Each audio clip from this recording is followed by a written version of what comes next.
शिवाजी महाराजांच्या इतिहासातील म्हणजेच इयत्ता 4च्या परिसर अभ्यास भाग 2 मध्ये आज्ञापत्रातील पर्यावरण रक्षण, तर शिवरायांनी त्या काळी लिहिलेलं हे आज्ञापत्र आहे। आणि यामध्ये आपण पाहतो त्यांनी रामचंद्र अमात्यांनी हे आज्ञापत्र लिहिलेले।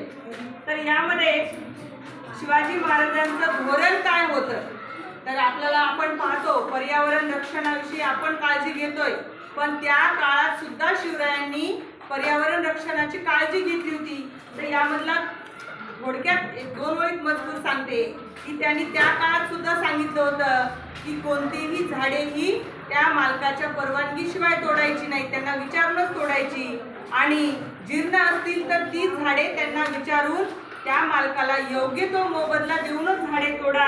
त्याचप्रमाणे त्यांनी यामध्ये सांगितलेले आहे, स्वराज्यातील आंबे फणस आदी करून हेही लाकडे आरमाराचे प्रयोजनाची, परंतु त्यात हात लावू न द्यावा। म्हणजे आंबे फणस ही लाकडे तोडायची नाहीत, कारण त्यांना फळं येतात ती आपल्या, त्याचप्रमाणे सांगितले यामध्ये की ती आपल्या लहान लेकरांसारखी मोठी केलेली असतात, म्हणून ती तोडायची नाहीत। आणि एखादं जीर्ण झालेलं झाड असेल तर त्या मालकाच्या सल्ल्याने त्यांना त्या ठिकाणी योग्य मोबदला देऊनच तोडा। तर यावर आधारित आपण एक सगळ्या मुलांना या ठिकाणी सांगितलं होतं की अशा पद्धतीचं आज्ञापत्र एक लिहून आणा। तर बऱ्याच जणांनी आणले, तर पाहूया चला।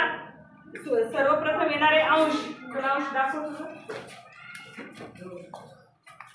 हा, खूप छान, असं छान मस्त लिहिलेले हे अशा पद्धतीचे त्यावेळी आज्ञापत्र तयार केले जायचे। थँक्यू। चल पटकन दाखव बरं तुझं छान। हां, थोडासा कलर करायचा होता, पण छान तयार केले। त्यावेळेस अशा पद्धतीचं आज्ञापत्र पाठवलं जायचं, आहे की नाही? छान आहे, टाळ्या वाजवा यांच्यासाठी सर्वांनी। हां, छान। रिया ईश्वरी वाघमारे या ठिकाणी बघा, हिचे छान आहे पर्यावरणविषयक आज्ञापत्र लिहिलेलं, छान। चला, प्रत्येकासाठी छान टाळ्या द्या आणि छान तयार केलेलं आहे सगळ्यांनी, खूप छान।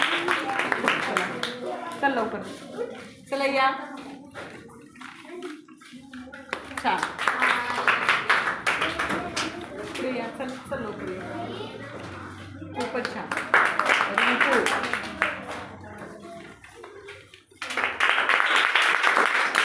चला पुढे या, चला लवकर लवकर, चला पुढे, छान। वैष्णवी, नाव सांग। आराध्या, चल छान छान, सांग नाव। अनन्या,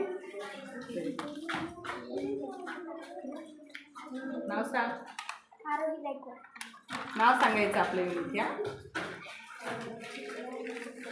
खूपच छान, मस्त छान डेकोरेशन केलेलं आहे। नाव रियल, छान। अल्फिया, अल्फीने आपण छान आणलं, चला।